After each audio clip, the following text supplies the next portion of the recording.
Hey friends, it's Laura with Laura's Handmade Haven. Welcome or welcome back. I'm so glad you joined me today.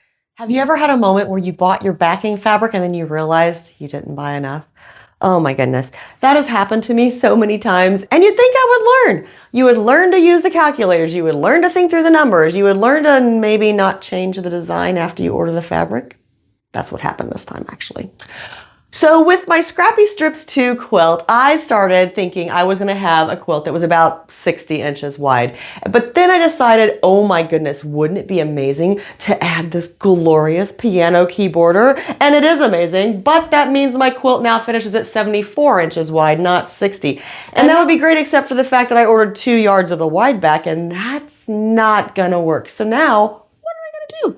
If you watched my planning and cutting video, then you know that I do have a plan. So let me walk you through how to extend your backing fabric if this ever happens to you. All right, so a couple things that I've done before I started the video today was I took my wide back. Isn't this gorgeous fabric, by the way? Oh my gosh. By the way, this is the Kaleidoscope line from benartex fabric by Colorworks, and it is gorgeous. So this wide back is gonna be on my amazing Scrappy Strips 2 quilt, except that it's not wide enough. So the first thing I did was I took this to my cutting mat, folded the fabric in half, and I trimmed up these edges. This is the cut edge of where my 72-inch length is at. Now the next thing I did was I needed to add a little fabric. So I have this gorgeous lime green flutter print from the Kaleidoscope line, and I took it and I cut it in half, basically. I had half a yard, so I have 9-inch cuts here. I'm gonna sew these end to end, then I'm gonna sew this to the end of my 72 inches, and that's gonna give me enough fabric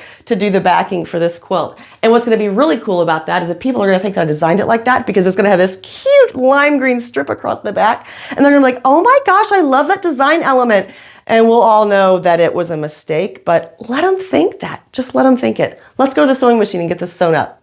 My lime green flutter print is actually directional, so that's the only thing that I really need to keep in mind when I'm doing this. I wouldn't wanna sew it together like this because my butterflies are going wrong.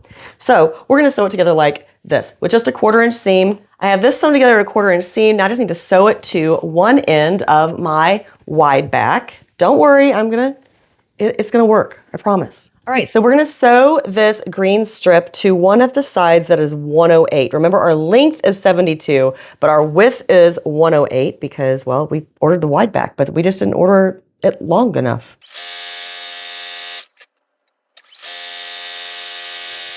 Now, of course, 2 widths of fabric is around 82 inches, and I cut 7 inches off of this for the corner blocks on the front of my quilt, so obviously the green is not gonna go the full width of my wide back, right? So that's why that difference came in. Now the next thing I need to do is just sew this to the other side. I'm gonna start at the same side that I started the first time and sew it down, and that way it's just gonna keep it from, being twisted or wrinkled or rippled as it goes across there. And I do start and end with a back stitch just because those are outer edges and I don't want to chance it coming apart when I put it on the long arm. So just do a little back stitch at the beginning and end of your seam.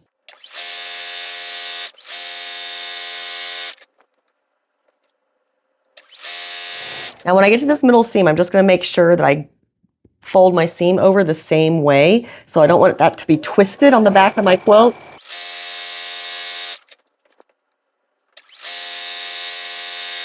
Now I just have 2 more cuts and we have our backing big enough for the front of our quilt. I'm gonna leave my fabric right sides together and I'm just going to take it and fold it. I'm just gonna take it and fold it because I know I cut these edges even, so I'm just gonna take it and fold it right on that edge with the green out because that's gonna be my first cut line. Now, if you want to stick a few little pins in this cut edge, that would not be a bad idea. I think I have it under control. Yep, so we're just going to lay our long ruler on here. Now, I like putting a straight line right on the fold of my quilt just to make sure that it is where it needs to be. And both edges should be straight still. We're just going to cut this off, and this is going to become the new width of our quilt back. This can go in with the other fabrics to be used in another project. Now, the only other cut line, obviously, that we need is we don't need a big tube of fabric. It needs to be open. But I like leaving it because now this gives me the ability to think, where do I want to make this cut?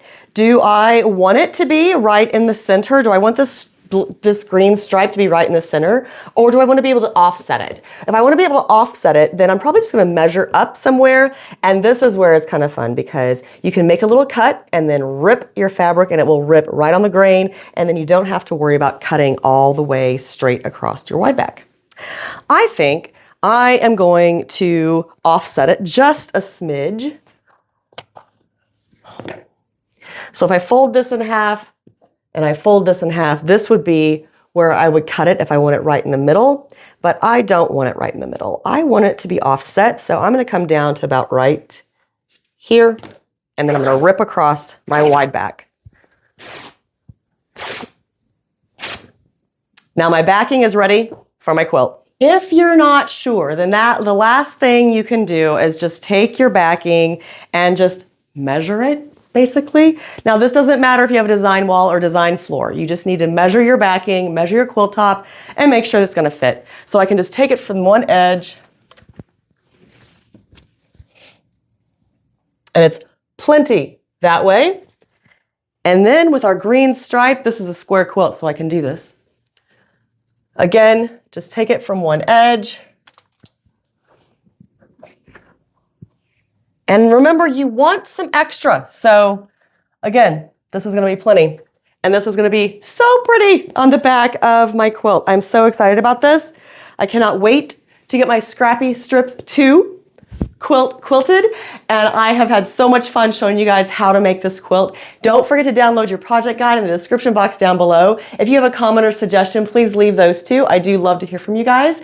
Before I wrap up, I just want to say thank you once again to benartex for supplying the Kaleidoscope fabrics for the Scrappy Strips 2 quilt. Hopefully, if you make the same mistake I did and not order enough backing fabric for your quilt, now you've picked up a tip on how to extend that backing quickly and easily and without too much hair pulling. Until next time, find joy in all you do. Carve out some time for crafting and creating, and remember, it's always better when you make stuff up.